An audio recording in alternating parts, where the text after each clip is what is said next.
Are live. How is everyone doing today? Hello to everyone that is watching us on Rockfin, on Odyssey, on Rumble, and on YouTube as well. And of course, the Duran.locals.com. Hello to everybody that is watching us on Locals. And we have with us a very special guest from an excellent channel that is not only on YouTube, but it is also on Rockfin and other places as well. But I will let Mr. Danny Haiphong from The Left Lens, the host of The Left Lens, introduce himself and tell everybody that is watching where they can find his channel and his shows. Danny, good to have you here on the Duran. Where can people find The Left Lens? Sure, yes, and thanks so much, Alex and Alexander, for having me. The Duran is a great program, maybe the best on geopolitics. So, where you can find me? Well, I began as a writer, and I still do write at times for CGTN and Black Agenda Report, but now I am doing almost full time on the Left Lens YouTube channel. So you can find me at the Left Lens. I guess YouTube's doing handles now, so you can search that handle at the Left Lens. You can also find the channel at Rockfin on the same handle. And you can find me also on Patreon. It's where you can support my work. So you can find me at patreon.com/Danny Haiphong. And I also have a Substack where I publish my videos and my articles. You can find me there, chroniclesofhaiphong.substack.com. And also really important because there's a lot of censorship going around in social media, a lot of social media chatter. You can find me on Twitter at Spirit of HO, Spirit of Ho. But I really do encourage people to find me on Telegram at Danny Haiphong because that is a much more secure channel for me, and I share all of my work there. Fantastic. Well, and I have, before I pass it off to you, Alexander, I know you want to jump in and talk about China, talk about Europe, talk about Schultz and his visit to China, talk about the economic situation, talk about the sanctions escalator, which is a term that you coined, Alexander, and maybe we could talk about the conflict escalator as well with China. But before we do that, I just want to let everybody know that I have all of Danny's links in the description box down below. And when the live stream is over, I will also put it as a pinned comment as well. So that is where you can find Danny. And a quick hello and a thank you to our moderators as well. Valies, it is great to have you here, Valies, helping out with the moderation. And it looks like it is me and you, Valies, me and you moderating once again. The dynamic duo. And Alexander, talking about dynamic, I pass it off to the Oracle of London, Mr. Alexander Mercouris. How are you? And start the show as well. Well, I'm very well. As I said, my country, Britain, is not. As I said, we'll come to this, but the Bank of England has just told us we're in for the longest recession since records began.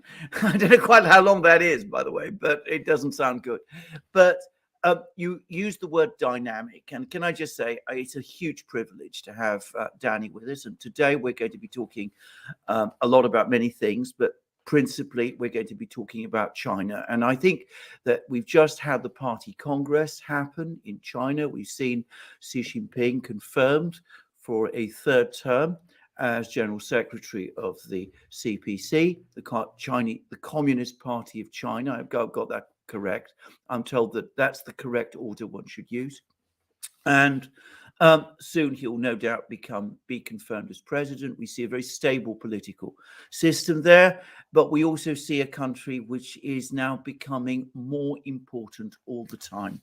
And this conflict we are experiencing in Europe, in Ukraine, it should be clearly said that for me, and I think that most people who've been following it, it has to be understood that it's part of that greater story, which is the rise of China, its conflict with the United States. And that means, of course, we have to understand, we have to learn more about China itself and what kind of politics it has. Now, Alex used that word dynamic, and I've come across Chinese people who write about China.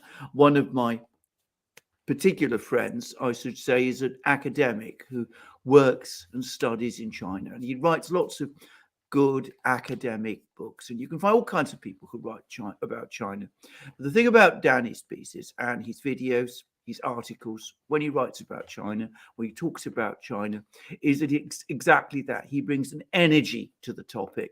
He makes it vivid, which I find a lot of other people don't. And yes, I'm not going to say, I mean, he has his views. We don't always agree with those views. People may not always agree with those views, but they are always interesting. So, with that introduction, we're very grateful to have you with us on this program, Danny Haiphong. And perhaps if I could go straight in, talk about the party congress. I was talking this morning with my wife about the fact that we were going to have a program about China, about the meeting of the CPC. She's not interested very much in politics, but she did say to me that one of the strangest titles she ever saw to an article in a British newspaper was Chinese president re-elected appoints his supporters to the Politburo. I mean, why would he appoint his opponents to the Politburo? I mean, even she found that article on the face of it absurd, but for me, it captures a lot of that blend of absurdity and hostility that you get about a lot of the coverage we read about China. Yeah. And you talk about conflict escalator a lot on this program, and the propaganda war, I think, led by the United States and the West on China is a huge part of it. Because if you read any U.S. mainstream press, Western mainstream press, these are the kind of stories that you get. You all covered the Hu Jintao fake scandal where older Hu Jintao, he was the former president, former general secretary of the Communist Party of China. He was escorted in and escorted out, but all you heard was that he was escorted out and that this was some kind of purging, right? He was the highest official who was victim of the anti-corruption campaign that Xi Jinping has led. Come to find out, he actually voted for the Central Committee, which is one of the big reasons why the Communist Party of China was meeting for its National Congress. So these stories become so absurd. Vice also did a recent piece. Vice is a huge corporate outlet as well out here in the United States that serves mostly neoliberals. And they covered a piece in the UK saying that China was hiding secret police stations in places like real estate companies, right? Real estate businesses, that they were hiding and doing consulate services through there, and that it was actually Chinese spies and police that were hiding out there in order to steal British secrets. I mean, this is this kind of Reds under the bed kind of thinking. It's a real McCarthyist kind of thinking. That is what has been the overall basis for this propaganda war. And it does verge on the absolute absurd, but it does show that there is a lot of heightened tension, that there's a lot of anxiety about China. And I think that is where you get these absolutely absurd stories, because on real critical issues like the ones that China was talking about at the Congress, places like the UK and the United States don't really have any leg to stand on to talk about these issues, whether it is economic development overall. You were just mentioning the state of the UK and the predictions of a recession. US banks are doing that much more tepidly. But at the same time, the big five, the big six banks are also saying that the United States is headed toward recession in the next 6 to 12 months. That conversation isn't happening in China. So a lot of times, a lot of this propaganda, a lot of these absurd stories is to smear China in a way that distracts from these very key differences on how these two paths, these divergent paths that the West and that China are taking are going, and what the actual reality of the situation is, where you have a rising China, and you could lump Russia in there too, because China's success has definitely been Russia's success. And you have a real declining situation happening in the collective West, led by the United States. So this conflict escalator, the propaganda war, is definitely a huge piece of this, because I think it sets the tone and it lays the foundations for everything else the United States and its European vassals are doing to China. You have Rishi Sunak, you mentioned the UK again. He's thinking about doing exactly what the United States did, which is close down the Confucius Institutes and the academic relationships, and to go in that direction, which only heightens tensions and only makes for a real difficult situation. Because if the UK does something like that, then economically, the UK will only continue to isolate itself as well. It's not talked about a lot, but not only is the proxy war on Russia that NATO is leading creating all of this inflation, but the US and its European partners, by trying to decouple with China, is also doing that. The United States did it in a big way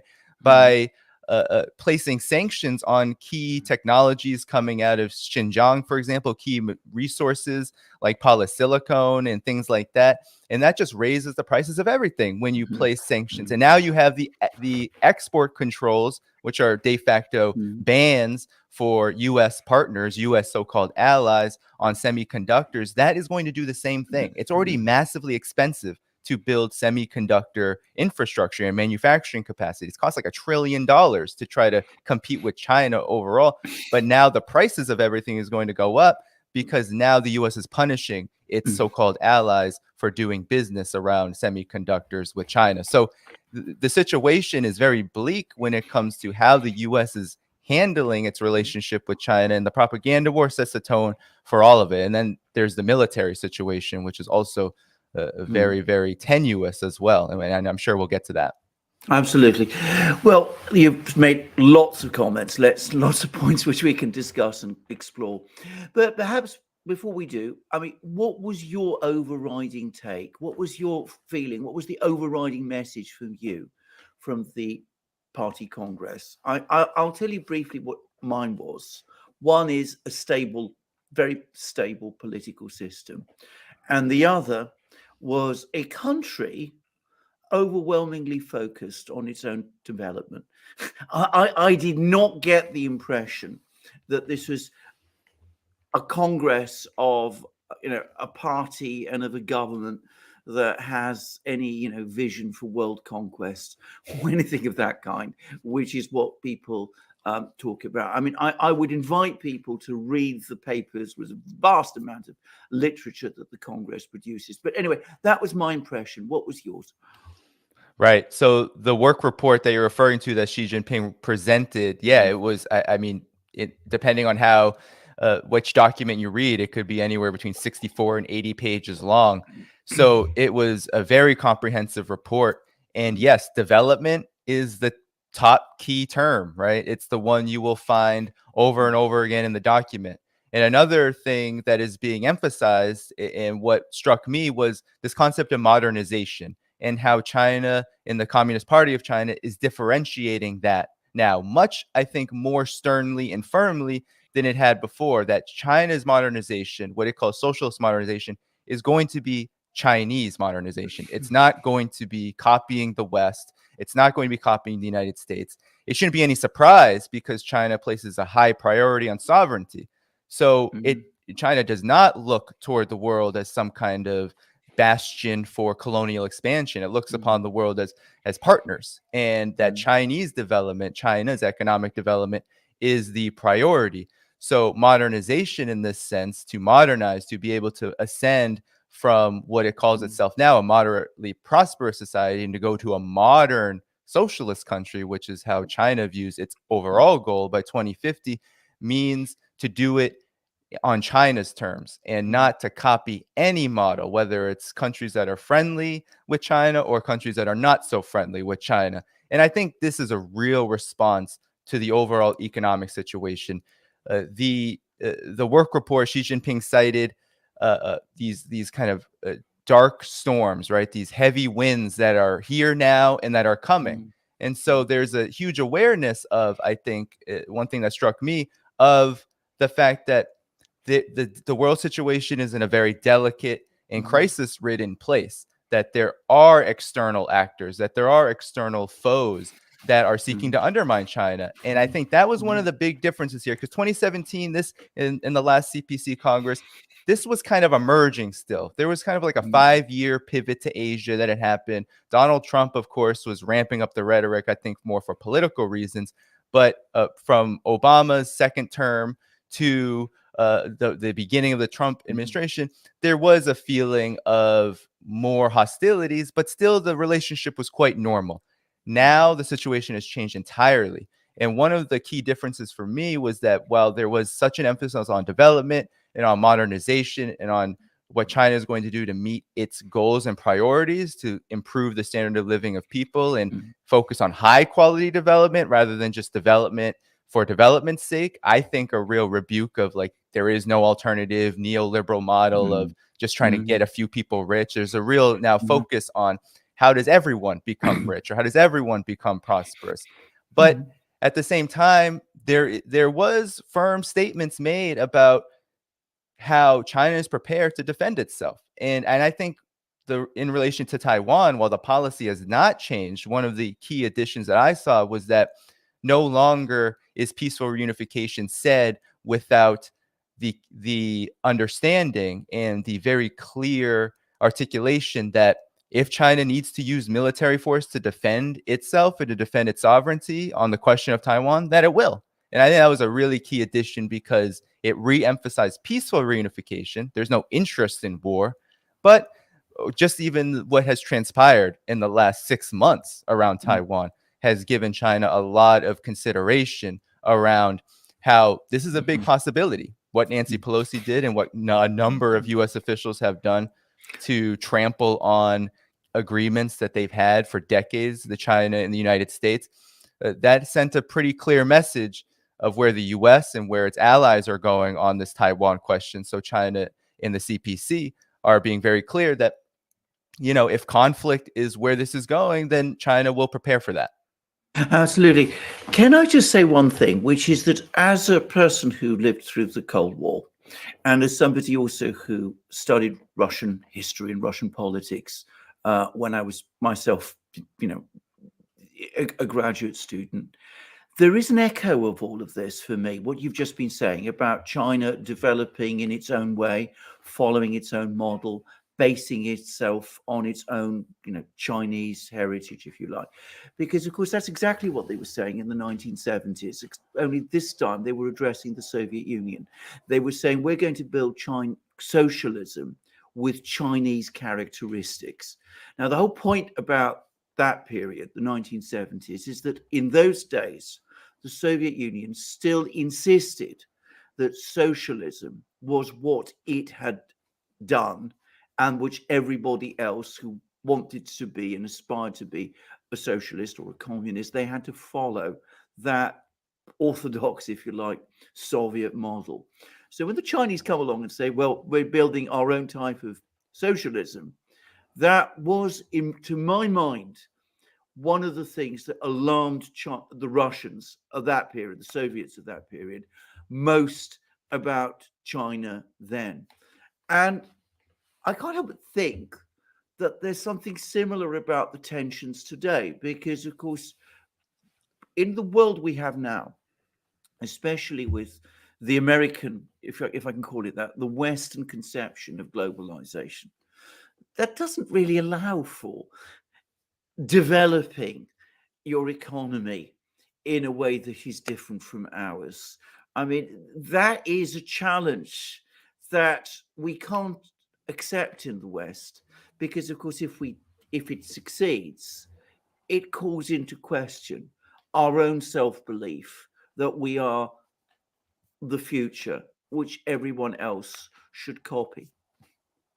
Right, and it challenges his monopoly even on just language, right? Because globalization, it is synonymous now, almost entirely thought of, whether from critics or supporters, right? You had Francis Fukuyama after the fall of the Soviet Union saying this is the end of history, that the U.S. way of life, the European way of life completely attached to the U.S.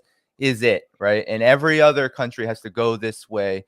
And that's how you got concepts militarily of things like full spectrum dominance And we know what the United States ended up doing, basically trying to invade any country that it felt deviated from its economic and political model. But what we've seen the results of this is in the fact that not only have working people been really hurt everywhere, especially in Europe, in the United States, that have seen massive deindustrialization, but you've also seen how the standard of living of people all over the world. So it hasn't benefited anybody. It hasn't benefited anyone, workers in America, workers in Europe, but it certainly hasn't benefited working people, ordinary people, and poor people anywhere on this planet. But now China comes along and says, well, we want to engage in globalization, but here's how we do it. We do it with a keen eye on our own development goals, one of which was and still is, right, the elimination of poverty. And it's a huge achievement to eradicate extreme poverty. But still, one of the key things I think to think about this CPC Congress about is to challenge this notion that China doesn't criticize itself. All throughout the work report, it read like, we're not doing good enough, we need to do better. And that, I think, is something to remember. But this includes this question of poverty. China said globalization will serve these ends, and there will be consequences, there will be issues, but we're going to try to brave those storms so that we can, in the end, come out of that better. And I think that was achieved. Now, the Western conception sees it completely differently, right? It's Western capital must dominate everywhere. And especially for countries outside of its periphery, those countries are just places to plunder. They're just ways for global finance, for Western finance to make more and more and more money. And that means you need more and more and more militarism and war. So those are the key differences. And I think it frightens the West now that China is ascendant. China is going to be the biggest economy in the world, short of some kind of nuclear catastrophe in the next 5 years. It will be. And that, I think, coupled with this overall trajectory, right, kind of reframing on its own terms what it means to interact globally in the economic realm, politically, and in all areas, certainly means that there is kind of a new alternative, right? There's a new alternative for people around the world to look at. And I was just reading this study last night from Cambridge University, to talk about the UK, right? Cambridge University, no friend of China. You read the report, it's horrible. The Center for the Future of Democracy, they're calling it. It's funded by Zuckerberg and by, all sorts of players that don't really like China that much. So what they were very concerned about is how the world is divided in the global south. 6.2 billion people, they say, have incredibly favorable views of China and Russia, right? Somewhere between 66 and 75% of all respondents upon 30 surveys said that China and Russia are favorable allies. They're trustworthy. And I think that is what is at the heart of this animosity and hostility. It's not just that China says socialism, because Chinese socialism really corresponds. It's not a model that's seeking to export that anywhere else. It's not saying we're going, United States, you need to be like that. Collective West, overall, you need to be like that. Any global South country, be like us. China never says that. You won't find any document, any speech to indicate it. But what frightens, I think, the collective West about China is that countries, people around the world in these places that have not benefited from Western-led globalization might look to China, and they are looking to China for an alternative development model. It is both different and successful. And that combination is one that people in the West basically can't stand. But of course, there is something else about this, which is, and you touched on it in your comments about, in a couple of years, one way or the other, it will become officially the world's biggest economy. It probably is already, by the way, in purchasing power parity terms. It certainly is. In terms of manufacturing power, it definitely is. You can do things with exchange rates and money values and make it seem that it's not. But anyway, sooner or later, it's going to be accepted that it is. But the point is, throughout its history, throughout its modern history, ever since it emerged as the world's leading global power, the United States has always been richer and economically far more powerful than any one of its adversaries. And going back beyond the United States, the same was true of the British Empire. And of course, if you're talking about the Western world, well, it was economically dominant since at least the end of the 18th century. And you could argue even before that.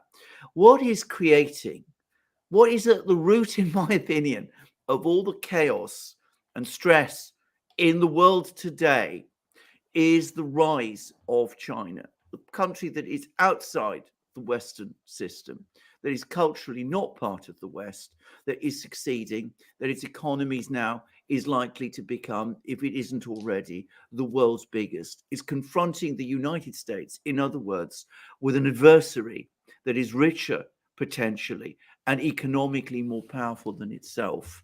And of course, it's also not part of the West. And that has changed everything.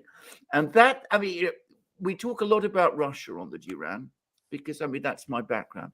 But of course, we wouldn't be talking about Russia. Russia wouldn't be an issue if there wasn't this Chinese colossus, coming over the horizon.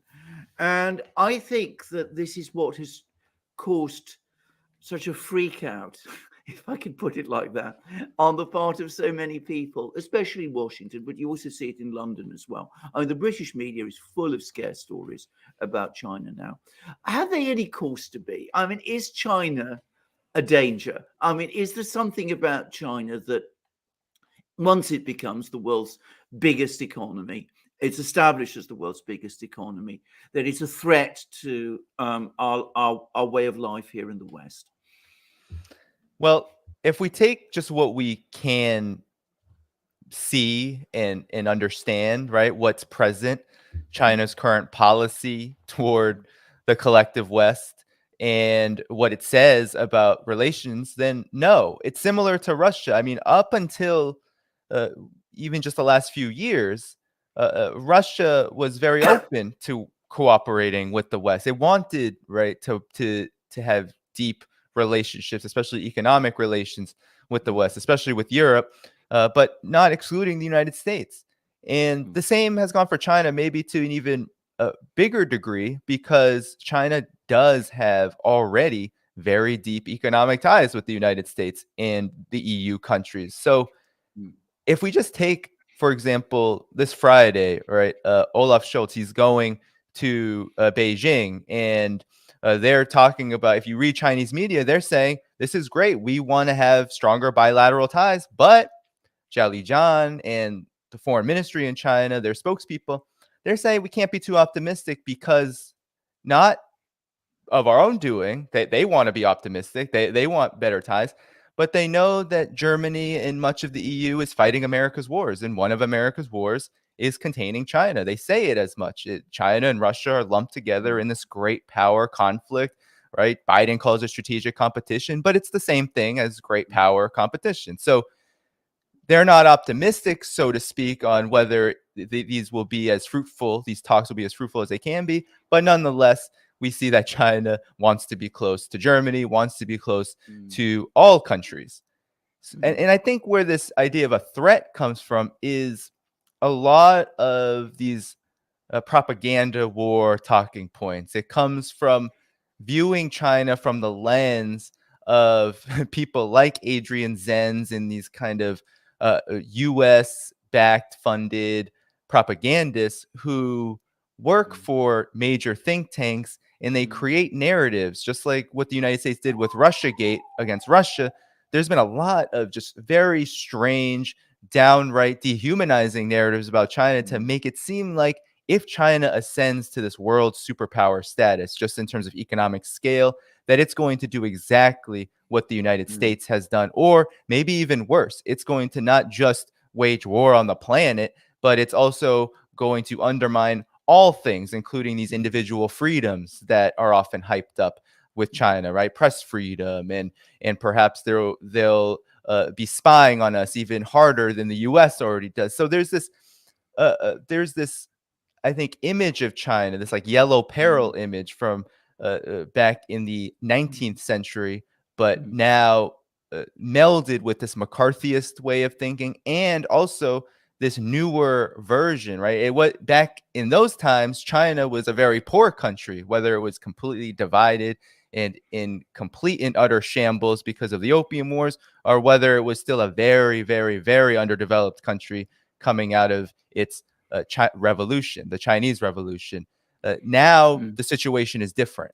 Not only is China saying it wants to chart a sovereign path, it just hosted Vietnam's president, Vietnam's general secretary of the Communist Party of China, to send a strong message to the United States that we're united. Not only is it doing things like that, saying we're going to build partnerships with everybody and we're not going to allow the U.S. to sow discord, but it's also going to do it in a manner that does fundamentally challenge how the U.S. wants to do things. China doesn't want to make Europe its vassal. The United States wants to do that.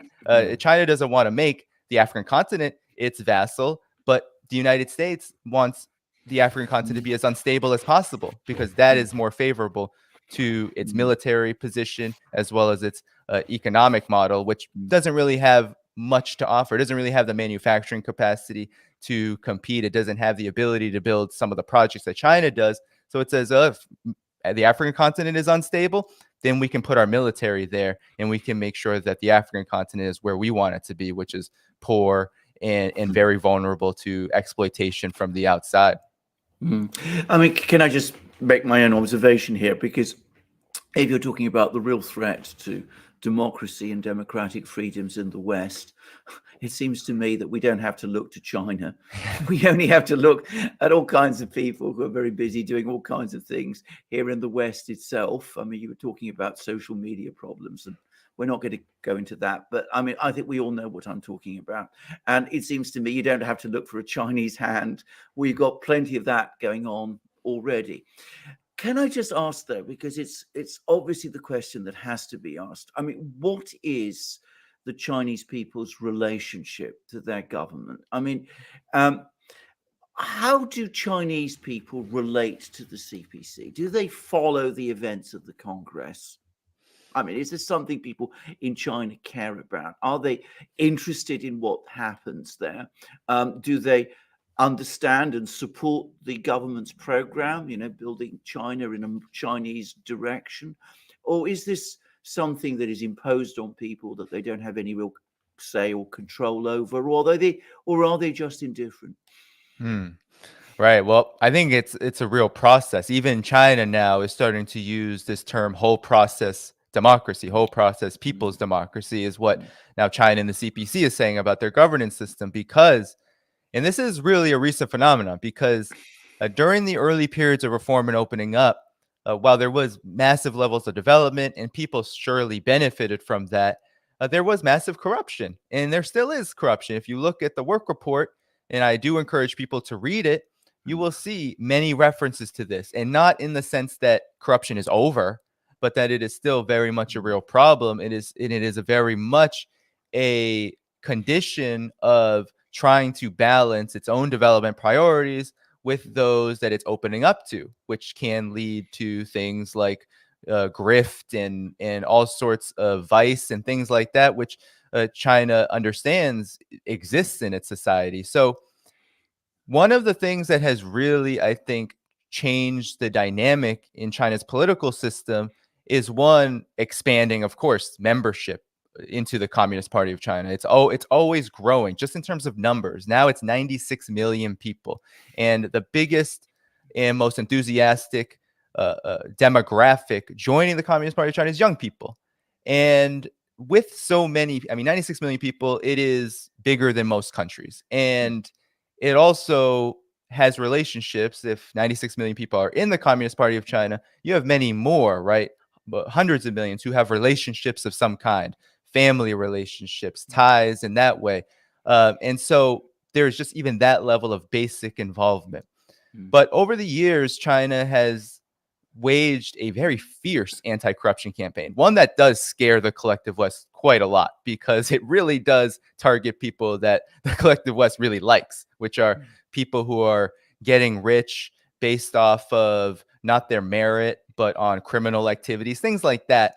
That has been clamped down on hard, especially within the party. I mean, we're talking about millions of corruption cases being processed hundreds of thousands of people being punished, and many thousands of people being just taken out of the Communist Party in the last decade alone. And that is massively popular. You have approval ratings of just that policy of nearly 100%. And that has gained a lot of trust and confidence in the government because it's come with a lot of domestic benefits, a lot of homegrown benefits, like being able to build better infrastructure, like being able to direct money, loans, and financing where it needs to go, right? Being able to prioritize on things like getting good quality plumbing, the toilet revolution, they call it, into the poorest rural areas, rather than that money going to, say, getting some official extremely rich and to kind of burnish their profits from their position in the party. And so that is a massively popular policy, and I think underscores the relationship of the CPC to its people.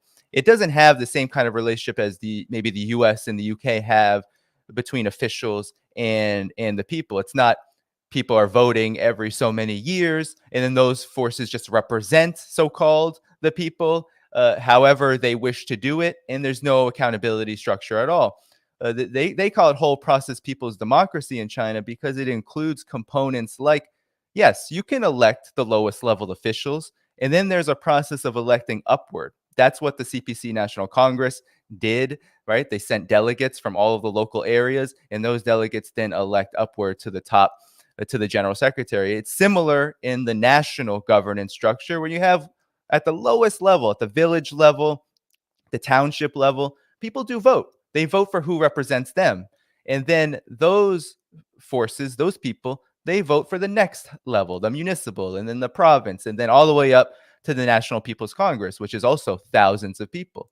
But then there's something also very important is consultation, right? China doesn't see bottom up as being something to like idealize, right? It's not something that's perfect. Just because people have a say on the ground doesn't mean that things are going to get done. You can't have a system that is all bottom up because then what are you going to agree on? So there's a lot of emphasis on consultation, of having top level officials make decisions based on experimentation, based on consulting with people at lower levels and trying to get it right. It's not always right. It's not always correct. Errors happen. We saw errors, for example, in Shanghai around COVID. That was an error. There were harsh policies taken. There was like a new model being experimented on how to contain COVID, and it didn't work. And so they changed the policy. The same goes around all sorts of things, regards to the economy, the judicial system, things like that. You try something out, see if it works, see if people benefit from it, and if they don't, change it again. But you don't do it without consulting with the lower levels of the governance system and of the society. And I think that's how China views it, and that's how China views its relationship with the people and how the government views its relationship with the people. And it has been successful, regardless of whether you agree with it or not, whether you think it's a good political system. Even Harvard Kennedy School says that the vast majority of Chinese people have trust in their government. They believe their government is favorable. It's the one that they want, in upwards of 95%. Recent studies have shown upwards of 98% in the last couple of years alone. And what's very interesting is that this only magnifies the more that the US and the collective West becomes aggressive toward China. When I was there right before COVID. The amount of questions I received about how are you doing? Your society seems to be in really rough shape. There's a real feeling, right? This didn't always used to be the case. There used to be a deep love of the American way of life in China in the early period of opening up and reform. Now those feelings have gone to, well, our society seems to be doing pretty good. The United States and those European countries following it, not doing so well. So we should be confident in our own model rather than trying to take as much as we can from the outside. And that was the feeling I got, because there were people scared for me. Oh, you're from the United States. Are you going to be safe from all of the guns? Like that was kind of the feeling, as well as why are you so hostile toward, like, why is your government so hostile toward us? We're not doing anything. Like, we're not doing anything to you. And I think that's only uniting more and more people, even people who are not committed to the Communist Party, who are not committed to the top leadership. They're also seeing, well, this is the system we have, and this is the system that's most stable. Why would we try to emulate the outside? Why would we try to emulate from forces that are seeking to undermine even just the basic principle of national sovereignty and our capacity to be independent? I'm just going to make it again. You've made lots of very interesting points, but can I just take up just two? I think one of the fundamental mistakes a lot of people in the West make, a lot of people, for example, in the intelligence community, the foreign services, all of those people, is that, of course, the ruling Communist Party with which they have had historically the closest interconnections was the Soviet Communist Party. And I think they imagine that the Communist Party of China is like the Soviet Communist Party. As someone who studied the Soviet Communist Party, I can say that even I can see immediately that they are profoundly different from each other. The assumption that the one is the same as the other is simply wrong. Now, whether once upon a time, in 1950s, they were closer to being alike, I don't know. But today's CPC is profoundly different from the Soviet Communist Party that I remember.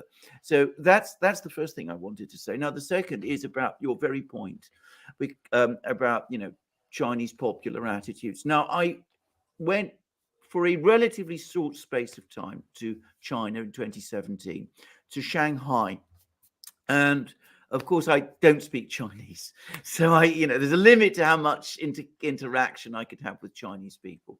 But my impression was very clearly that most Chinese people are very proud of the country's achievements, strongly support the government there, and are becoming much more critical of the West.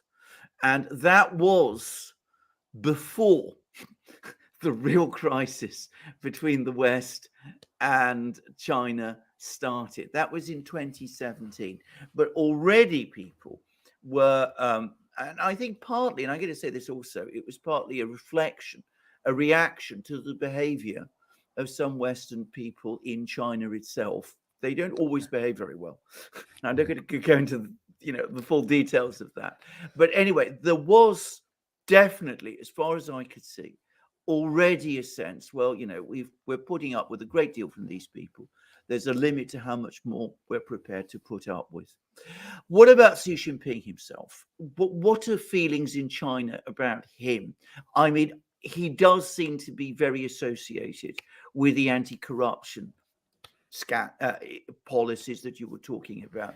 One other thing I was told when I was in Shanghai, and it was not said to me by a Chinese person, but that he played a very big role, or was seen to play a very big role, in dealing with the air pollution problems, which were extremely important for people and which measurable progress was made. But do people think about Xi Jinping? Is he, I mean, I didn't see many pictures or posters of Xi Jinping. It wasn't a Soviet style personality cult or anything of that kind. But I mean, do Chinese people think about him? What are people's feelings about Xi Jinping, if they have any?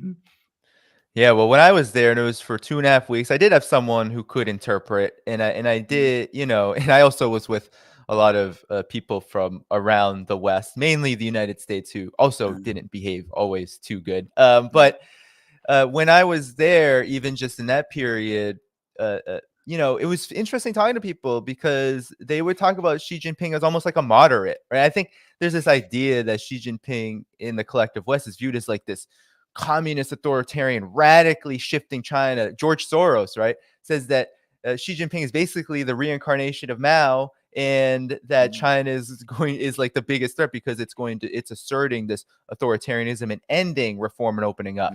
No one in China thinks that. I mean, I think the most politically astute people, those who are experts and who follow this kind of stuff in China, Xi Jinping is more of a moderate. He's more of a synthesis of various political trends in China. Xi Jinping articulates that very, I think, clearly in terms of looking at Deng Xiaoping and Mao Zedong and trying to put together the elements that are relevant for the current path that China is on. And so I think a lot of people think of Xi Jinping like that. They think about him a lot. I mean, I think that is something that, unlike in the United States, where our president is like a celebrity and he's always on TV. Well, Joe Biden, not a very poor celebrity at this point. He's no Obama, and certainly no Trump when it comes to being a celebrity. But nonetheless, that's how the media treats U.S. presidents. They're the figures, they're the figureheads.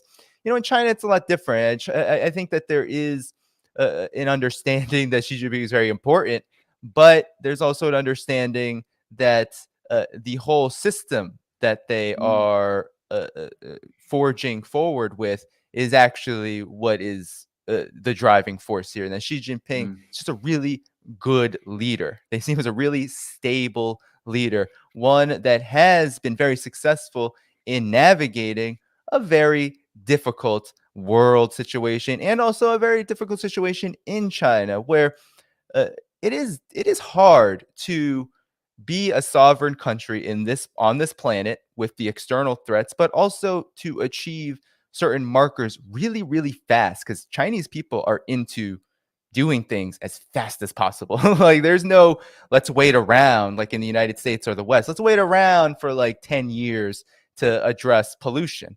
No, Chinese people wanted pollution addressed in the 90s, and they wanted it done the day before. So that's the kind of, I think, feeling in China. It's like when there are problems, people want them fixed fast, and they want their government to do it as fast as possible. And so they see Xi Jinping as being successful in rapidly addressing these problems because he was the one who placed the issue of the climate, right? The massive industrialization of China had consequences. Smog, pollution, people were getting sick, and people still are getting sick to a much lower degree. But the success is there. China has reduced pollution more than any other country. When I was there, that was the conversation, right? You would see some levels of smog in Beijing, and then people would tell you, yeah, well, if you visited here 10 years ago, that would never leave the sky. And it's because when you go around, you see the state-directed investment in this kind of policy, right? Planting more trees,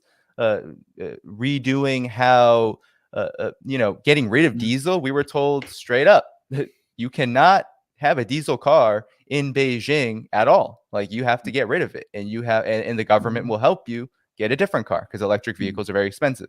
The United States doesn't understand that, so that's why nobody has them in the United States. They're very expensive. You have to help people get them because who can afford, a six-figure car? Not only rich people. So yeah, that's the feeling with Xi Jinping, is that he is a representative of this overall trend in Chinese society, and it is very positive. But at the same time, there are still many challenges, and so actually, I think Chinese people really value the moderate side of Xi Jinping, that the pragmatic side, that it's not some kind of militant going back to the past of this, like George Soros wants us to believe, but it's actually trying to do whatever is needed to keep China stable and to keep China growing and prosperous and meeting its objectives, like around the environment, but not sacrificing, right, anything. In the US, it's always third world countries, global South countries, oppressed countries. They need to sacrifice for the climate. China doesn't say that. China says, no, countries need to develop. They need to have economies that meet people's needs. But, we should be addressing pollution. We should be addressing, the devastation of the natural world. Why not, right? They call it the ecological civilization. You need to. We want lush, mountains and waters. We want that. We don't want our environment to be destroyed. But, I think it's a very moderate approach. Things happen fast and very significantly, but it is a balance. They say harmony all the time. Xi Jinping says it all the time. There's almost like this Confucius philosophy that has entered into the Communist Party of China's ideology. And I think that's because there's a balance here. You can't go 100 steps forward, and you also can't go one step backward, right? And that's the expectation of Xi Jinping. And they obviously, Chinese people support him because he can take it. He can take it, and the party under his leadership can take that kind of pressure. Absolutely. Can I just say again, I mean, one of the things that if you go to China, you very quickly realize is, again, how very little people actually know about modern Chinese history, and how quickly they forget. When people say Xi Jinping is the most powerful leader China has had since Mao Zedong, Well, what happened to Deng Xiaoping then? I mean, has he just been deleted from history? I mean, you never hear anybody talk about him anymore, which I think in China they do. And if we're talking about Chinese people's perception of their modern history, I did a very unusual thing when I was in China, which is that I went to the tomb in Nanjing of Sun Yat-sen. I know I'm not pronouncing his name correctly, by the way. But anyway, I went to the tomb of Sun Yat-sen and I was astonished at the number of people who were visiting his tomb. And by the way, they were astonished to find a Westerner there. And I mean, that was, I mean, and very, very welcoming, I should quickly say. But the fact that I was there with my wife was something that clearly they were not expecting. And given how important Sun Yat-sen is to the modern history of China, that is in itself remarkable. Danny, I'm going to hand over to Alex in a moment, but I want to ask you one last question. What do you think is China's greatest problem? I mean, where do you think the problems in China are at the moment? Is it in the economy? Is it in the financial system that we hear so much about? Is it the property bubble? Are all these things connected in some way? Where do you, if there is a weak point, where is it? Wow, that's a good question. That's a big question. Yeah, it's a big question. I mean, Mm. just listening to how Xi Jinping speaks and what Chinese media says, it feels like the biggest vulnerability for China is in the economy, and I think that it is in preventing the kind of speculation that you see in the collective West, right? I think that is its biggest problem because it takes a lot of reform, and it's a very delicate balance because on the one hand, you want, right, China is a majority state-owned banking system. So that allows for these problems to be taken care of quite rapidly. But they're constantly springing up because they want to spur investment. They want people to be investing in the private sector. They want that to happen. And they want that to happen in the sectors that are most attractive to people, and one of which is the housing market.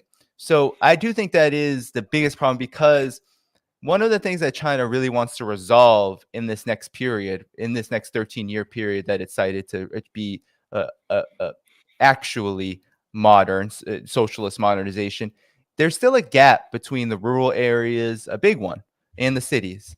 And one of the reasons for that gap is because the Chinese government, the CPC, wanted to encourage industrial development and heavy economic development in the cities, right? It wanted to develop the urban areas rapidly, and it did so by focusing more on the development of urban areas. That has balanced out a lot, even just in the last decade, but there still is a big gap.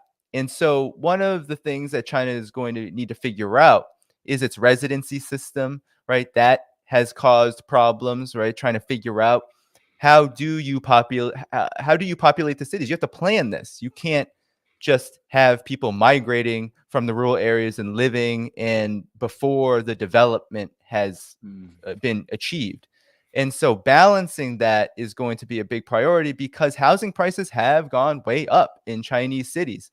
Now, because of the banking sector, that can be mitigated by friendly loan terms, by the state-owned banks. And that's why you don't have the homelessness problem in the United States. But people are discouraged. You had a situation where people in China had mortgaged apartments that hadn't been built yet, and the private company in charge of that just wasn't building them. And so they were actually prepaying these mortgages without any possibility of moving into the places that they hoped to move into later. And so that was clamped down on. So I think that's a vulnerability because it's going to be a problem that's going to be ongoing because there is this desire still to modernize the cities, to bring more and more development to them.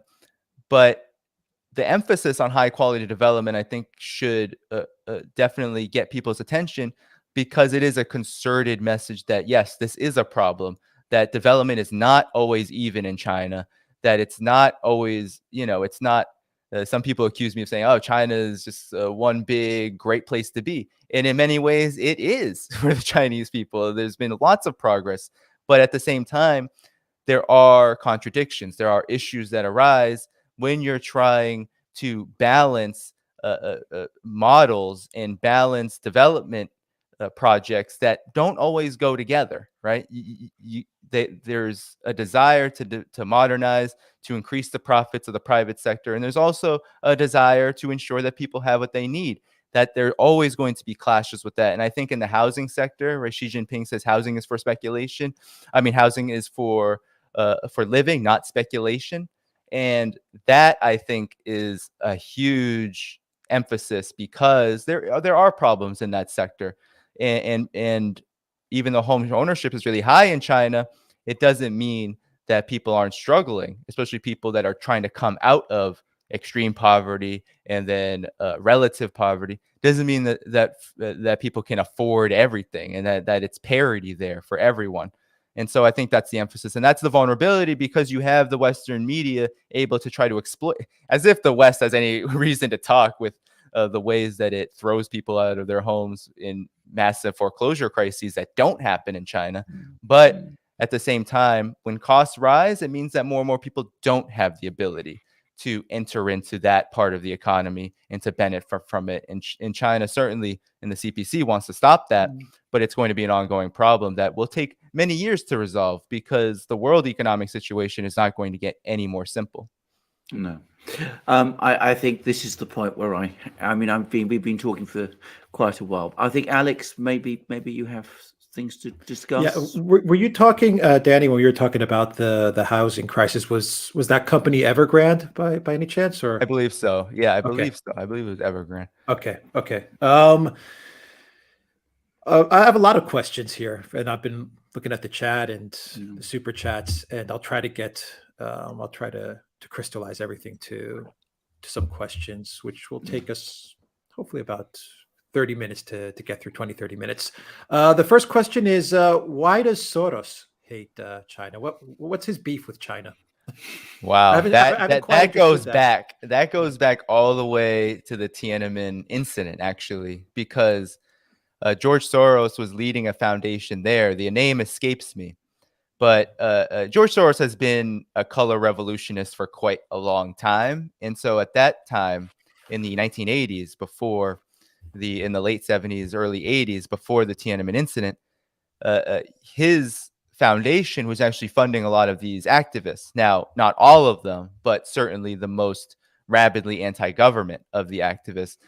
He was responsible for it. In China, after the Tiananmen incident, said, you have to go, like, you're gone. And so I think that started the basis for the animus, because just similar to Russia, when Putin came at the helm, since that period, right, since the late 1980s into especially the Xi period, China has been letting go of its relationships with these NGOs because of the interference that they come with. And so I think that's the root cause. But George Soros is also a rabid neoliberal, and he is not happy that China is not just reorienting itself, redefining what opening up and reform is. He's mad that opening up and reform hasn't achieved the objectives that the U.S. and that people like him thought they would. Remember, China did not suffer like most of the Asian economies during the financial crisis that basically he helped cause, right? The crisis, the Asia financial crisis. And also, China did not collapse during the 2007-2008 crisis. And many of these forces that have invested in China, a lot of the corporations, especially those on the neoliberal end, even though they would talk about, how great it was, like Bill Clinton used to fawn over how great it was that they had close relations. But you would also hear people saying in the same administrations like that, well, the hope is that China will open up completely, that it will become a Western-style democracy because it'll be exposed to our economic way of life. So, of course, it's going to collapse. Like, that was ultimately the objective. And so George Soros thought the same. He thought that, okay, China's opening up and reforming and doing business with the West. that it will collapse in so many years. Xi Jinping, I think, represents, because I don't think Soros is very well, I don't think he knows China that well. I don't think he studied the history. I don't think he knows many Chinese people. So I think, in my estimation, what he sees is that Xi Jinping, because he's waging an anti-corruption campaign, because he's talking about reform and opening up with an emphasis on China's sovereignty, and also with doing things like increasing regulation and tightening up how the CPC and how the government relates to its foreign investors. Because of that, I think it's caused a lot of anxiety for George Soros, and has, I think, basically made him lose his mind a bit. I mean, I already think that he's probably at that level at this point in his life. But to see Xi Jinping talk, for example, at the 100th anniversary of the Communist Party of China, and say things like, China is for China, and we're going to pursue socialism with Chinese characteristics, and that will mean our goals first, not yours. That is very triggering to someone like George Soros, who wants to see China open up to the point where Western investors dominate. And I've written about this, like in the high-speed rail sector, which China dominates worldwide. It's a state-led, directed infrastructure project and policy that has been massively successful. You have 35,000 plus kilometers of high-speed rail in China. Well, a lot of people on the Soros end of the neoliberal economic spectrum, they want their companies to control that market, not because they want to see high-speed rail grow, because they want to make a lot of money off of it. So they lament about how this is just a money suck, and there's no profits being made, and there's just so much debt. And that's because they just want to steal the revenue that is generated by something like high-speed rail, and they can't even build it themselves because they don't want to lay down the capital, the money. It takes a lot of money to buy the technology to build high-speed rail. So I think that mentality of China's not allowing us to do what we do in other countries, to do what we do across the African continent, across the Caribbean, across Latin America. They're not letting us do that. And so Xi Jinping is just this dictator now who's just like Mao, right? That's the conclusion, rather than understanding, well, it might be because of your own deficits and lack of anything to offer. Right. How do you address, because there's a lot of people discussing this in the chat, how do you address China's human rights? Is that real? Is it not real? Is it overblown? Is it understated? There's a lot of controversy. You mentioned one of the biggest challenges for China is the economic situation. But from the outside looking in, I would say most people, when they talk about China, they're talking about stuff like social credit, Tibet, Uyghurs, these types of issues, human rights. You mentioned the pandemic, but you don't have to go into that. You mentioned that already. But what's your viewpoint with these issues, which get a lot of media and a lot of press? And I mean, I'm not an expert in, for example, China's social credit system. I don't even know what's the truth.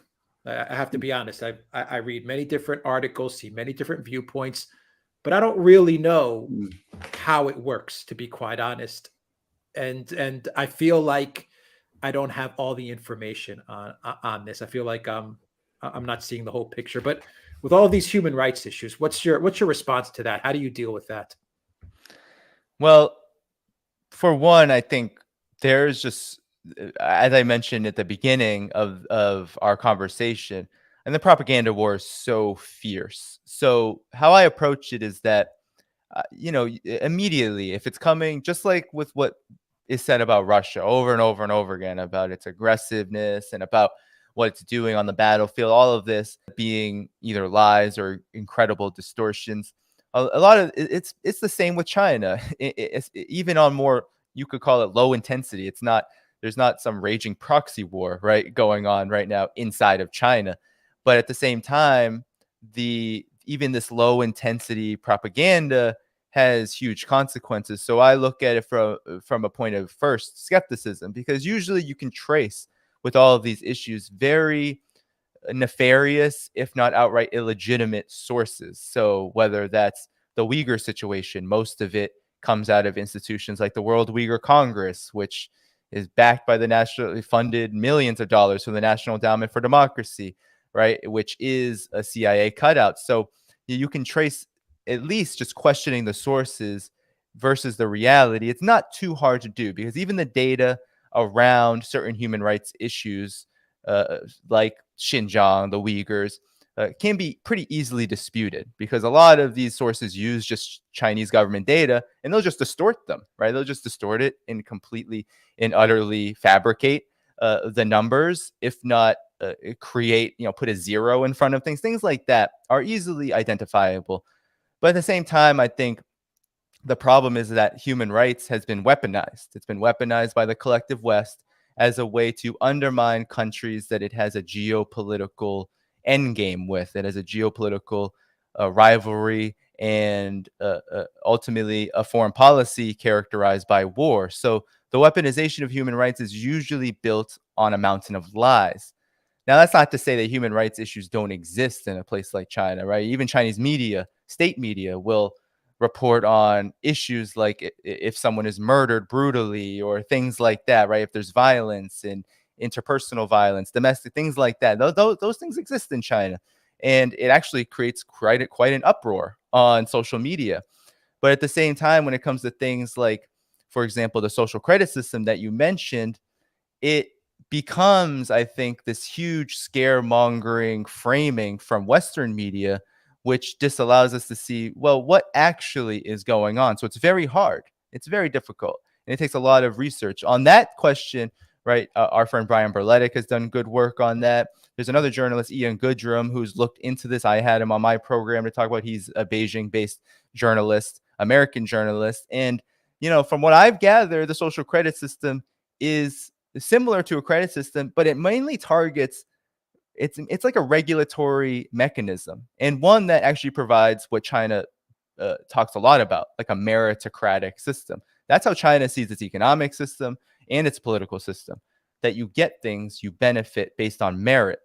So a lot of the punishment that comes out of the social credit system is on actual nefarious, if not outright criminal behavior, especially in the financial sector.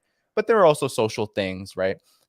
Stealing, right, from the railway system, things like that, or trying to grift off of China's railway system, things like that, that would be punishable by law, are kind of under this jurisdiction of the social credit system.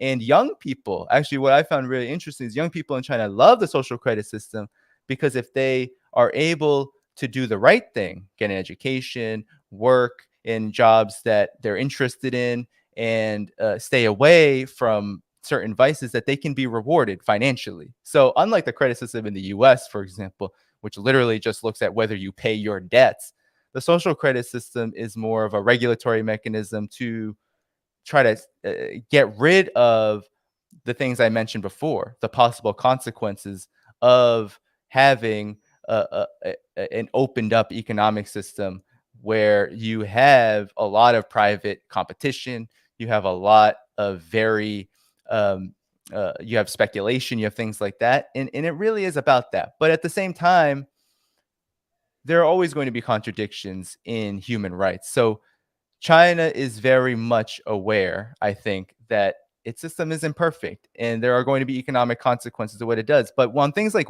Uyghurs and Tibet, the political history of these issues and the reality on the ground are quite clear, right? When it comes to Xinjiang, people's lives have improved quite dramatically in that region. And this includes Uyghurs, who now have comparable standards of living to other Chinese ethnic groups, including the Han majority. But China is a very diverse country, 50 plus ethnic groups. And China takes great pride in trying to provide a decent standard of living and improve everyone's standard of living, regardless of your ethnic group. And then there's the calls of cultural genocide, Tibet and Xinjiang, Uyghur Muslims, etc. And to be quite honest, like, this is where the mountain of lies comes in, because regardless of whether it's a perfect policy and whether the contradictions of needing to increase surveillance because of real terrorist attacks that happened in Urumqi and in various areas of Xinjiang, there are definitely going to be issues there There are going to be mistakes. There are going to be errors. There are going to be abuses. But still, when you just look at, I was there. I was in Urumqi in Xinjiang for 4 days, and you see mosques everywhere. You see people practicing Islam. This even Radio Free Asia had to go so far, right? This CIA origined, as a CIA origins, and now as part of this U.S. Agency for Global Media rebrand.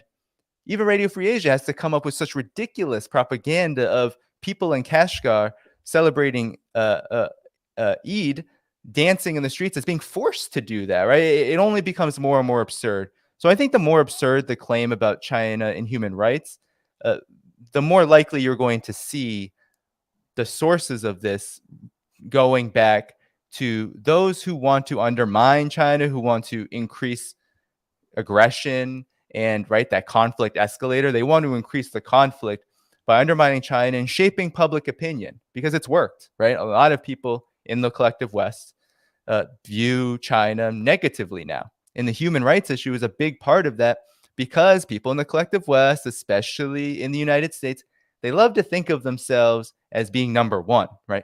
We're number one. We're the best. We're exceptional.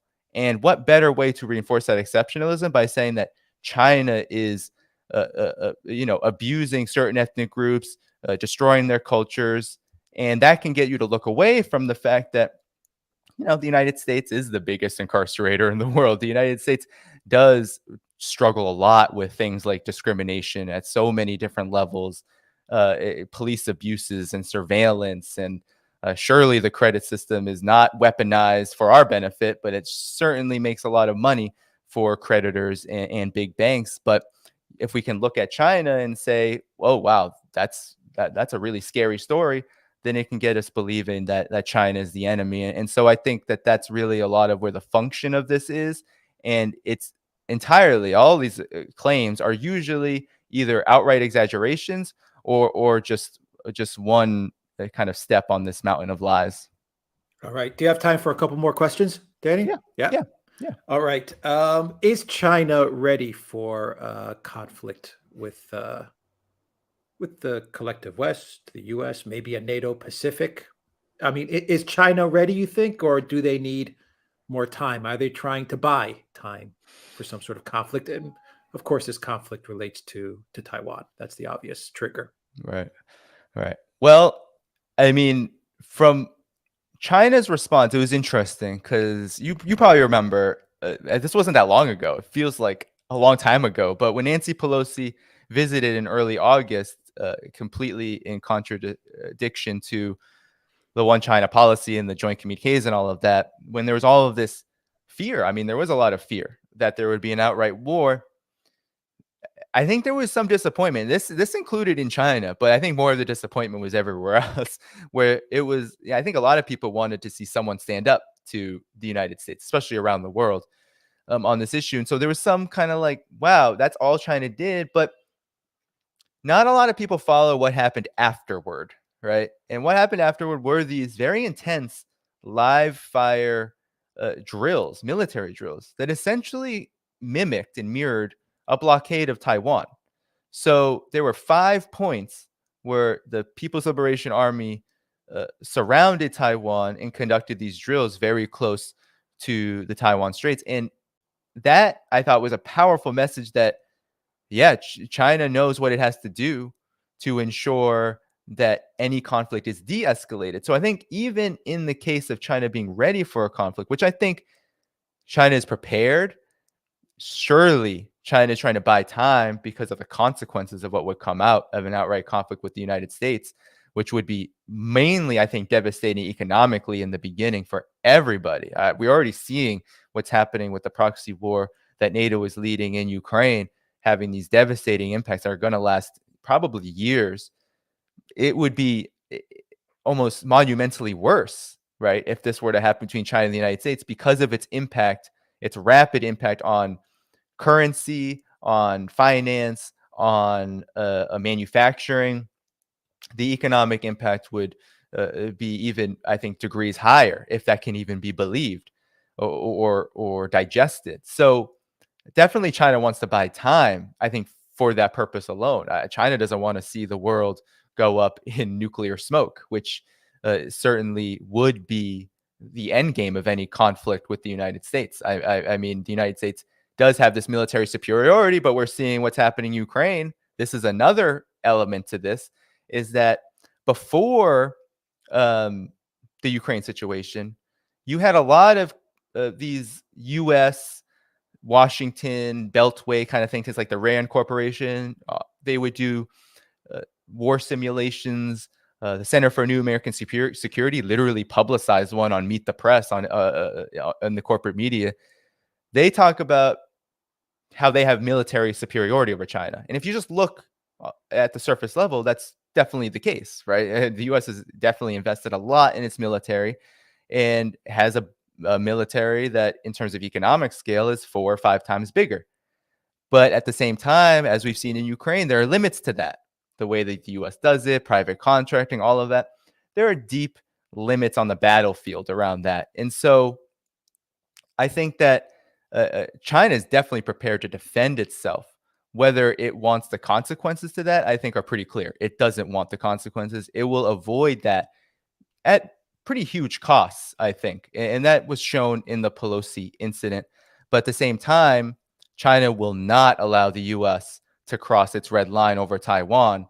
And that's why it showed that it can rapidly get together a military blockade of the island, which would essentially put the United States in a very vulnerable position. What does the United States? I'm not a military expert, but if China by sea is blockading Taiwan economically and militarily, because Taiwan's military alone, they admit this in the media. The New York Times recently did a story about how Taiwan, it needs to be a porcupine, right? They need to arm it to the teeth and continue arming it because it's not there yet.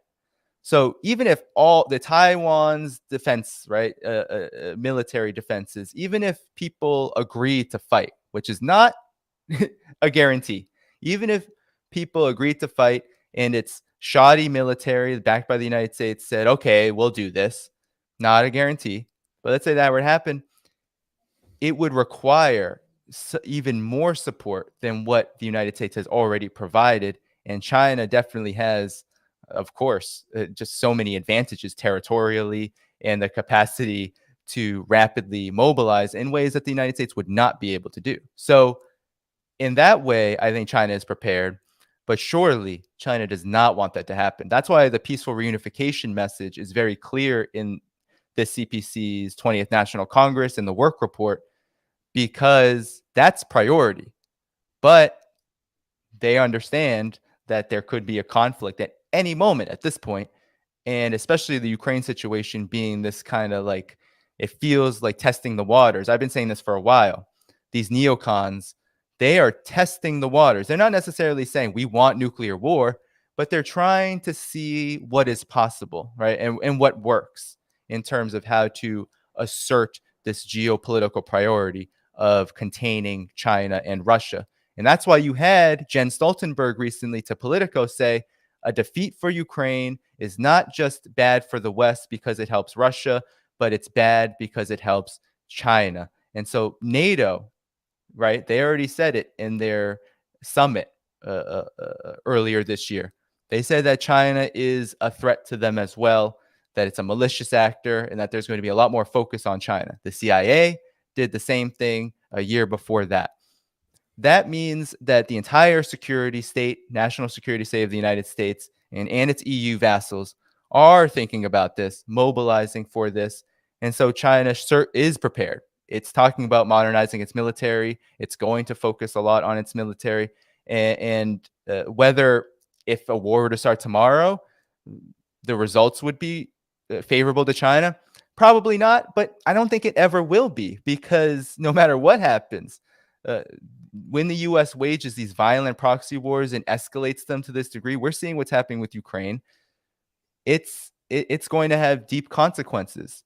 And I think China is prepared, though, to become more self-reliant and to, I think, learn from Russia's experience, in that the only way to really come out of this and prevent this now is not through deeper relations with the collective West, but deeper relations with partners that you can rely on, and to have sound economic policy that ensures that you remain sovereign regardless of what the United States is doing. And that's what China has been doing already, right? The US is doing all that it can around semiconductors, around everything, right? Economic sanctions are escalating, but China is saying, okay, well, if you're going to do that, then we're going to ensure that our economy is stable. And that's why China is now trying to break ground on semiconductors. And it's, I think, doing a good job, but it's still a ways away.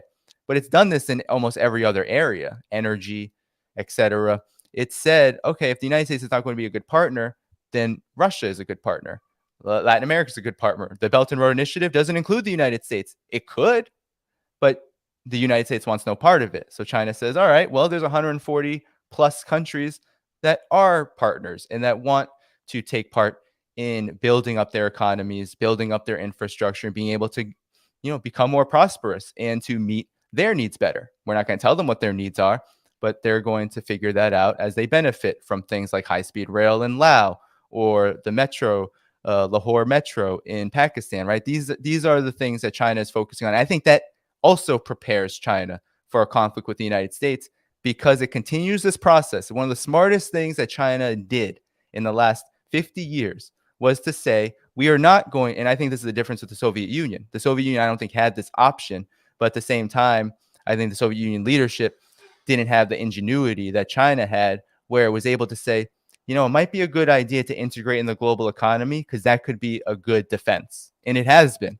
because now anything you do to China economically, militarily, if you escalate to the point that you've done with Russia, for example, it's going to cause ripple effects that were true in the 1970s, but now in 2022, those ripple effects, those waves will be a lot, they will be a lot more intense. And I think that's one way that China thinks is if we can become more connected, then we are also safer from conflict. All right. Two more questions, Sure. Danny. Can Russia trust China? Can China trust Russia? And can China fix its complicated relationship with India? Those are big questions. I would say, yeah, no, that the latter is, I think, even more complicated. But, I remember when you all were on and Alexander mentioned the Sino-Soviet split. If you were to ask that question to me before I was born, like in the 1970s and 80s, I would say probably not, right? Like not right now, because you had, right, China and the Soviet Union supporting forces, opposite forces around the world. And even the Vietnam, right? China doesn't like to talk. Neither China or Vietnam like to talk about 1979 and that border conflict because it does represent that bygone era of the Sino-Soviet split. It really does. And so, but if you're asking me today, I think absolutely they can trust each other because they have this strategic partnership which has only grown. And more so, I think Russia and China are becoming more and more symbiotic in their policy. They're finding such strong areas of commonality that even they have different economic systems. There's no doubt about that, right? That's the people always say, why are you talking about Russia and China like they're socialists together, or they leftists, Western leftists, if I call them that, I'll put them in quotes. They have very dogmatic and not very dynamic ways of looking at development. But Russia and China have said, well, sure, we're different. We have much different histories, right? The Soviet collapse and all of that created a much different dynamic in Russia, the rise of Putin, all of that, much different dynamic than what's happened in China. But at the same time, wow, look at all of these commonalities. We share an entire region together. We have different needs. Russia has a lot of energy. China has a lot of manufacturing capacity and a lot of high value added goods. That's a relationship made to be, right? That's like, so, right? There's hundreds of billions of dollars worth of agreements on energy alone for China and Russia to develop themselves. And of course, this mutual partnership also extends militarily. In the last few years, right, during this COVID crisis, you had the Hong Kong situation arise in China. You had in Russia, right? People like Navalny, these like U.S.-backed forces try to take advantage of this propaganda war against Russia and use US-backed NGOs to try to create a color revolution in Russia. It didn't work. In neither place did it work. But both Russia and China said, wow, both both of us are facing color revolution threats from the United States. We need to arrange and talk about that. So there's all of these commonalities, sanctions, right? Russia is now the most sanctioned country in the world, but even before the Ukraine crisis, Russia was facing pretty intense sanctions by the United States. And China also was now facing this economic warfare, right, on all levels, not just the trade war, but now there was I think the tech war is even more significant in the sense that China places such a high priority on building up its high technology sector. So now you have a commonality on this. You need to fight economic warfare. And so I think you've seen Xi Jinping, Vladimir Putin, the way that they speak, there's a lot of congruence, right? There's a lot of commonalities, and there's such a high level of respect, right? They call each other best friends. They say that they speak very frequently. They made a note of it, right? During the Olympics, right? Putin made a note of it to be there, right? There's all of this confidence, I think, in this relationship that's only going to get stronger. That to me is very simple and basic. And it's both because of US provocations, and it's also with those provocations and understanding that there is just no reason to be divided like what happened during the Cold War. There's no benefit to that. There's no economic benefit. And certainly both countries suffer politically when neighbors like each other, these powerful neighbors, rich in so many things, are divided.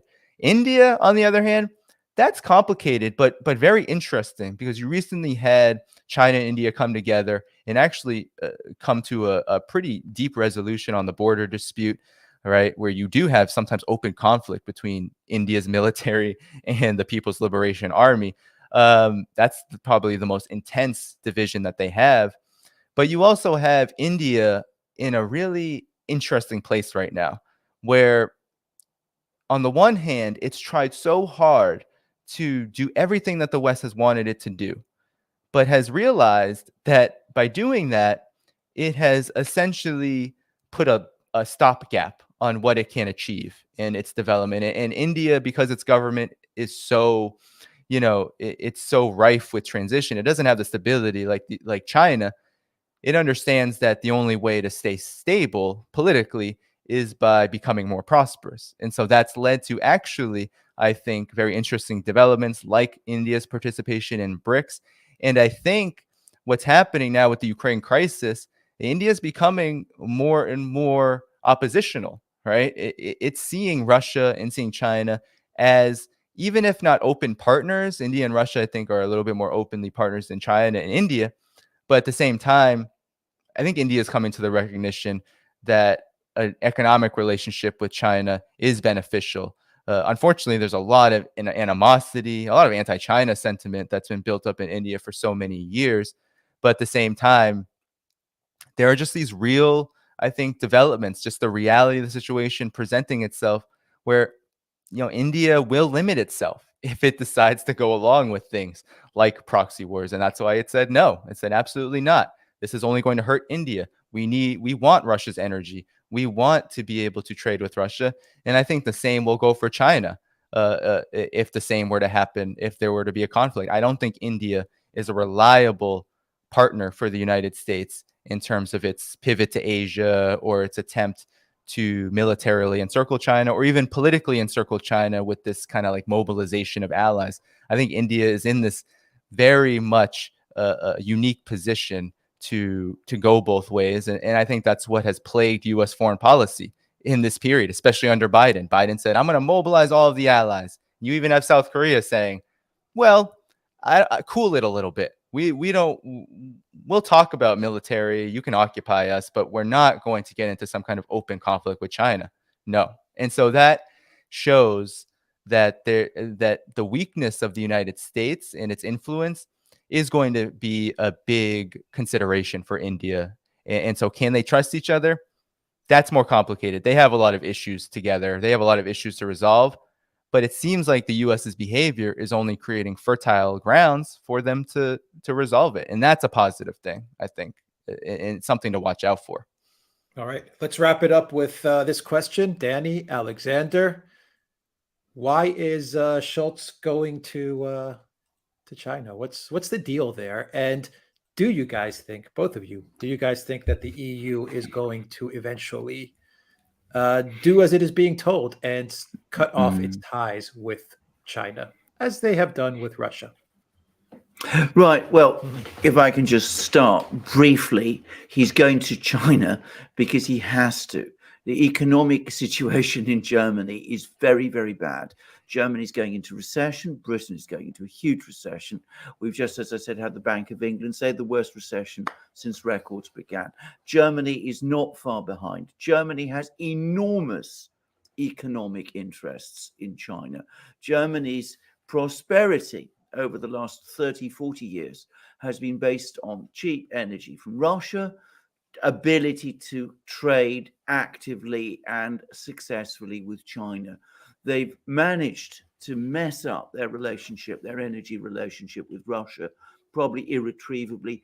They cannot sacrifice their relationship with China, or at least so the German business community is telling Scholz.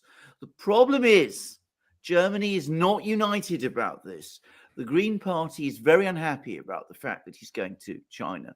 There's been criticisms about this.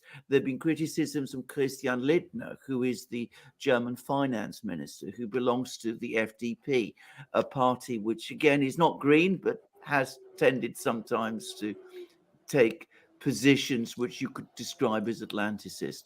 So this isn't going to be an easy thing. And of course, what Scholz has done, he's got German business telling him we must go.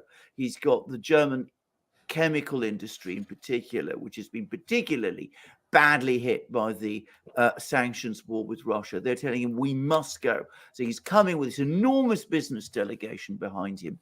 But he's weakened his own position in Germany very critically by taking this line against Russia, by basing foreign policy, if you like, not on economic self-interest, but instead on sanction or on values, as it's called.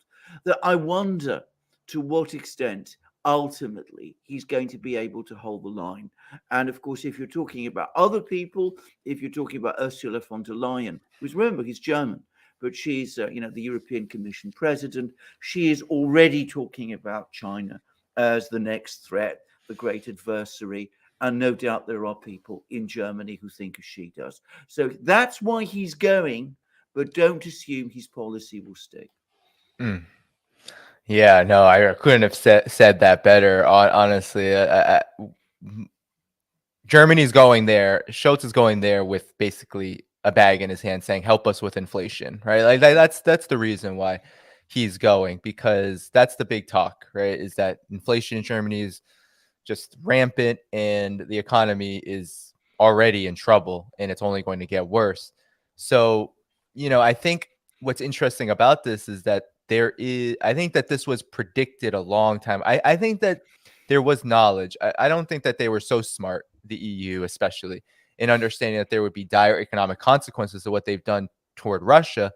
But I think that there always was this feeling that they needed China to play a role that benefited them. Immediately, right after the special military operation began, the US and Europe were saying, "Come on, China, can't you do something about Russia?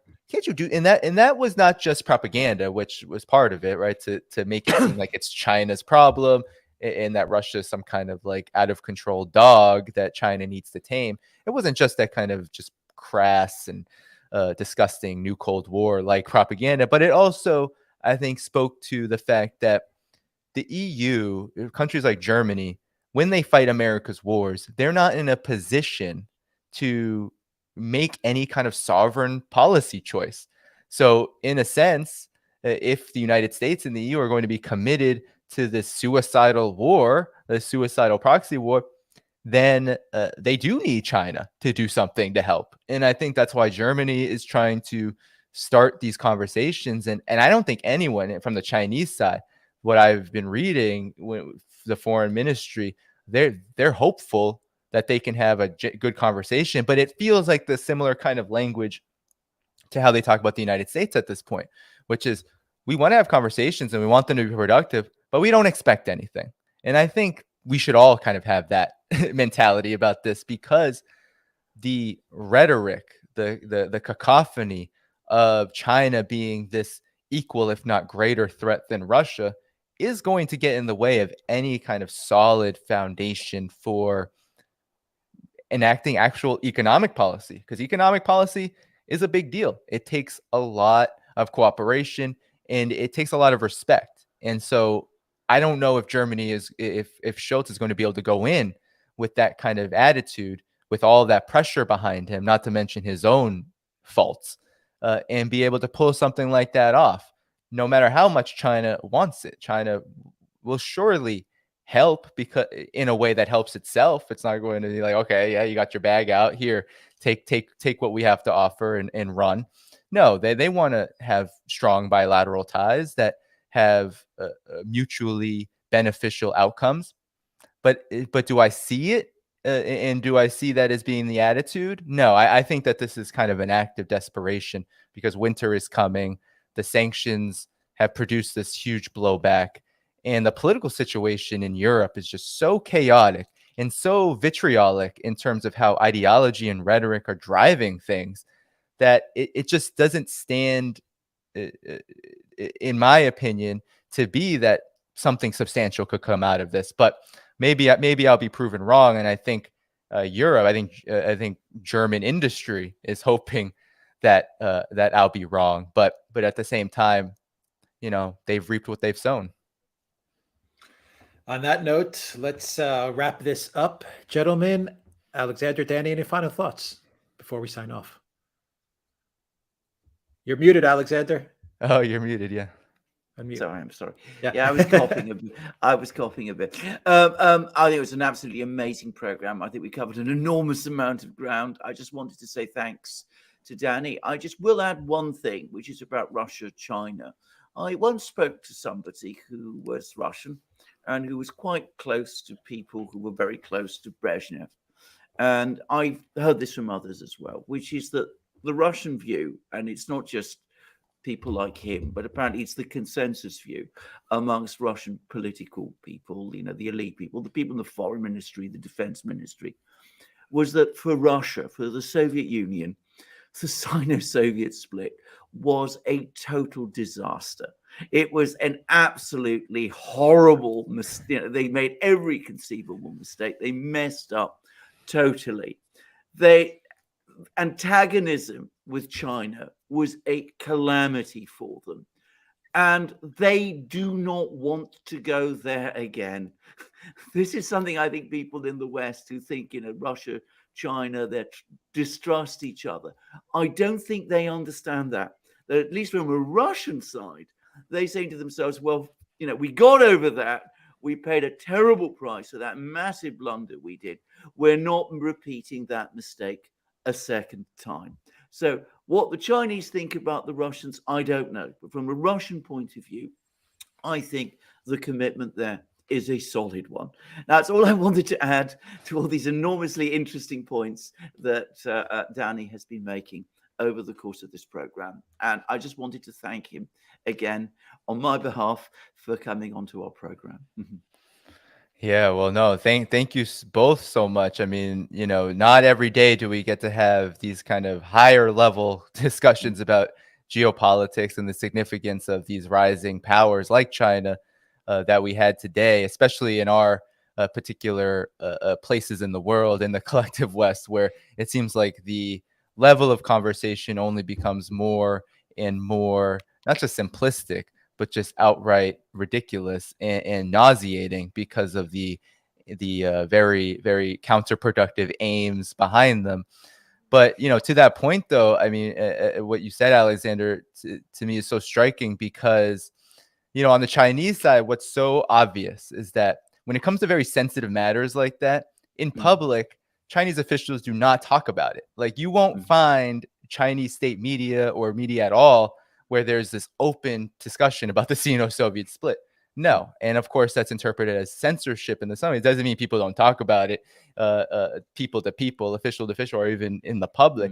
But it means that publicly what you present to the world that's not going to be talked about, because I think that there's acknowledgement that it was a monumental error. No matter what side, who was wrong, who was right, it's a blemish. It's a historical blemish, and that's not something that they want to influence politics anymore. And so I think that's another thing that they share, is that, Putin talks about the Soviet collapse as being this monumental mistake. He talks about, and Russia's very open about all of these errors. And I think the feeling and the sentiment is very similar in China, that, and I think it's influenced its policy. This policy of non-interference, despite what U.S. Political elites want to say. They always say China, just like Russia, is interfering in elections.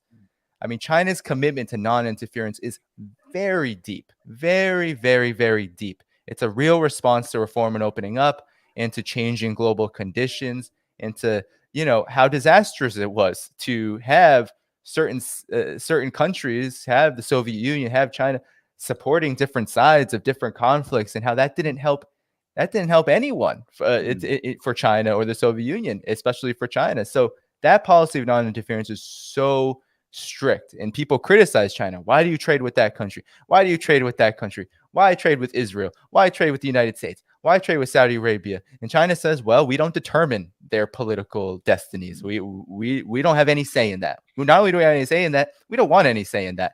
They got to figure out their own situation. And I think that is something that is very much shared amongst Russia's and China's political leadership. And it's something that we can definitely in the collective West learn from, because the collective West can't get their noses out of anyone's business. Fantastic show. Thank you very, very much, Danny, from The Left Lens. Once again, where can people find you? Sure, yes. So you can find me primarily on YouTube and at Rockfin at The Left Lens.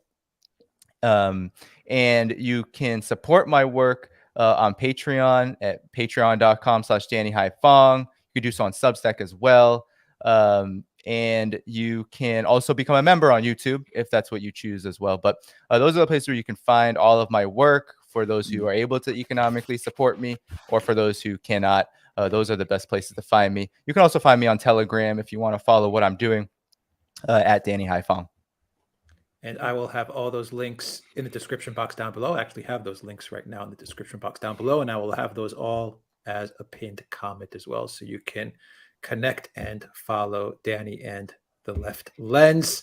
Thank you very much to Danny Haiphong. Thank you very much to Alexander Mercurs, the Oracle of London, of course. And thank you to our moderators, Valies Zarael, Alan Watson, Reckless Abandon, and William Justice.